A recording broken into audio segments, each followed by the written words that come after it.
Welcome to another update episode.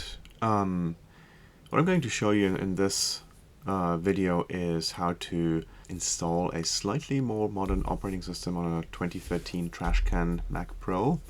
I'm trying to migrate from an older Mac Pro 4.1 that I've patched to a 5.1 over to that machine because the old one just draws too much power. It's a huge beast, and I wanted to move to a slightly more modern machine. I mean, the 2013 version is by far not the most modern one, but it is kind of one of the last big machines where you can install with a reasonable amount of investment a large amount of RAM before you go on to the newer Mac Pros that are going back to kind of the classic tower design, and those still cost a little bit too much money for what I'm trying to do.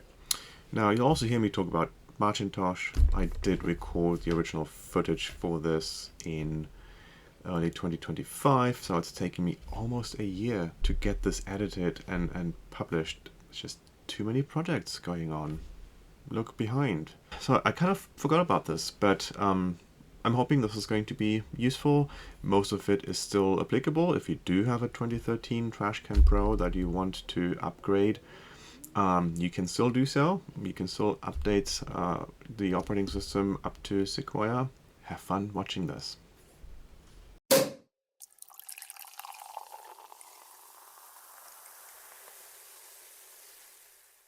Welcome to Macintosh, and now today we're not going to do anything with the Mac Studio.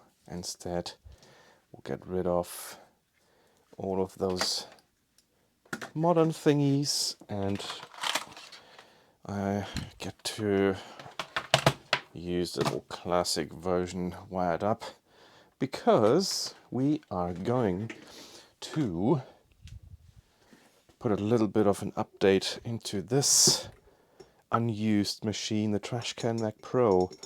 And what we're going to do with it is adding some more storage and try to install the latest macOS. So I can replace a older Mac Pro 4.1 with something slightly more modern. Stay tuned. Why am I bothering with trying to reuse this machine? We do have an application that is rather memory hungry, and this one here has 64 gigabytes of RAM in it. The other machine, the Mac Pro 4.1, is showing its age and doesn't really work very well with the latest versions of macOS. Technically this one doesn't either, but there's some ways that we can try to get it up to date anyway. But what I want to do first is get some more storage into this thing. It's not really going to be heavily used, and so I don't really want to spend that much money when there's good quality SSDs for half that price out there. The only problem being that this is keyed, of course, in not a standard way, so I can't really just stick any old SSD in it, but I bought one anyway. That is it. It's the Western Digital Black 1 terabyte. This is supposed to work, but of course, if we really want to use this, we'll have to use an adapter. And I have that here. Probably all know how this works. There's a little latch here. Off comes Darth Vader's helmet to reveal the internals. And then here is where the SSD goes. Then we'll get the SSD out of here and mount that in the adapter. We'll insert this here, press it down, put this back on. Oops, now of course, like this. We'll just use Internet Recovery to put on whatever that supported last version was and get a clean install. I've read on some forums that the Western Digital Black SSDs, this is one of them, should work. However, this doesn't. It just makes the fan spin up after a chime, but then doesn't go anywhere further, so definitely doesn't work. What I have in here right now is an Intel branded SSD that I think I got out of a ThinkPad that I have lying around somewhere. That seems to work. I went through internet recovery. That did not want to start the installation process for some reason, so I used like one of the installations that I have on this USB stick. So it's currently on Monterey, as you can see up here, and getting into the latest updates. Okay, so this is running Monterey, which is I think the last officially supported version for this Mac Pro. So what are we going to do to get this to Sequoia? And we are going to use OpenCore Legacy Patcher for it. It's pretty straightforward process, albeit a little bit convoluted. We'll need a USB stick, and all we need is essentially just download the application. OpenCore Patcher package, visual GUI-based app installer recommended for all users. Okay, so I guess this is the one that we're going to get. OpenCore Patcher PKG. We don't need any of the other stuff. Okay, so let's just go with what the recommended version is, which is the OpenCore Patcher.pkg. Okay, the download finished less than a minute. So let's open the application. I don't honestly want to go into too many details on how this works. There we are. We want to download an installer, and we are going to use the latest Sequoia 15.3.2. Alright, now that the download has finished, it's asking us whether we would like to continue and create a macOS installer, and yes, indeed we do. Install macOS Sequoia. Okay. Local disk. Oops, oh no, sorry. Clicking on all the wrong things here. Yes, we do want to erase that USB drive. It's kind of confusing that it says installing to local disk when in fact it should pushing it to the USB stick instead, but oh well, that's where we are. So we'll let this process continue and we'll pick up once that is done. Alright, so that has finally finished with a validation step that took quite a while, over an hour I think. So it's now asked, successfully created the macOS installer. Would you like to continue and install OpenCore to this disk? And yes, we would.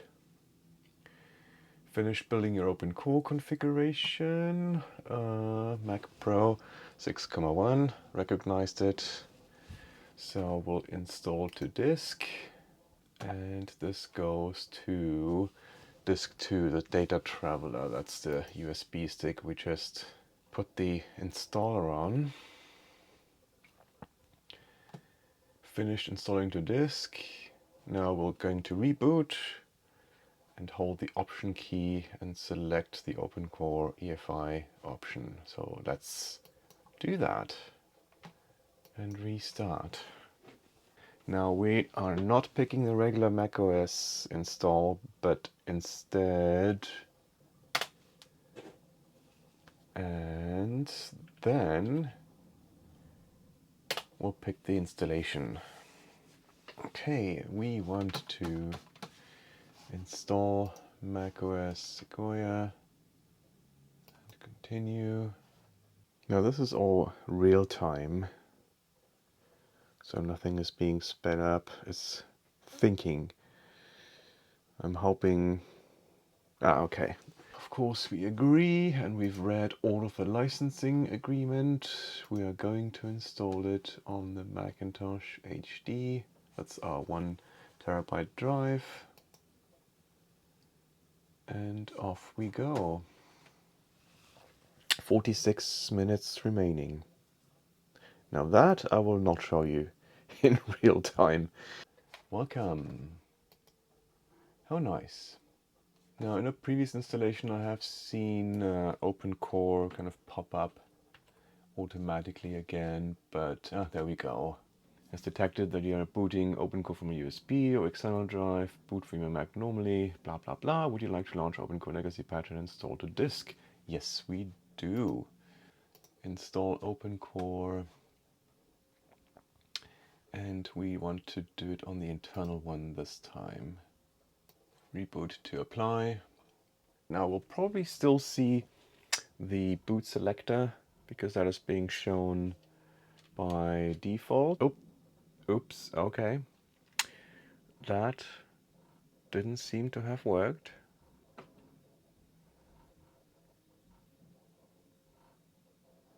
Or maybe it did. Well, that was interesting. Let's go back into OpenCore and figure out what options we can pick. Settings, there we go. Okay. We do not want the boot picker and any timeouts here. Done. I think we just need to do build and install OpenCore again with those new settings.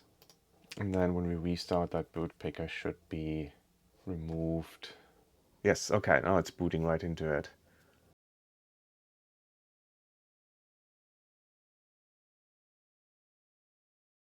Alright, so the original plan didn't quite work out here. I had Sequoia installed on here and then tried to use Migration Assistant to kind of move over all the accounts and files from the old 4.1 Mac Pro. And while I created the accounts, it did not actually move any of the files over. Don't know what happened to them. It showed disk usage go up, but they were nowhere to be found. None of the applications, documents, nothing. It just looked like basic empty newly created accounts with nothing in them. So I took out the SSD and stuck it into this USB converter, plugged it in, and did a clone of the old internal drive onto this thing here. So that's just finished, and of course this is then going to use the old operating system, and we're going to stick this in here, boot it up and see if that works, and then try to install Sequoia over it. Okay, the cloning was successful. It's booted and I have the admin account open. The next problem I ran into was that the Sequoia installer didn't want to install on the drive because it was still in probably HFS, I don't remember, but not APFS format. So yeah, macOS extended format. So we need to convert that some way. Now you obviously can't do that while you logged into one of the user accounts, because I believe that this needs to be unmounted in order to perform that operation, and whether that's been done safely at all, I don't know, and I can't guarantee, but we'll try it anyway. I mean, it's just a clone while the other system is still in production, so we can experiment with it. Launch into recovery mode, so you hold Command R after the chime, and then we will unmount this disk if we can, but it's grayed out here. Okay, we're now in the Mojave installer, and I've picked the SSD, the internal SSD. We'll click unmount. Now under edit we should be able to convert to APFS. There we go. Would you like to convert? Cannot be used with older versions of macOS. I know, cannot be undone. So off we go. Alright, that only took about 2-ish minutes or so. So this is complete. And we're back in the installer. Oh, okay, off to the races we go. So hopefully this will do the right thing. And success! And we are now running, oops, macOS Sequoia. So as you can see here, we're running latest version of macOS Sequoia now on this beautiful Mac Pro. I have to get you closer. Bloody reflection. And even shows the machine up here. I hope this was useful for anyone who may want to upgrade to the latest operating system, maybe also migrate data from one machine to another. I hope you learned from my trials and tribulations and errors that I've encountered as part of this process. And thank you for watching.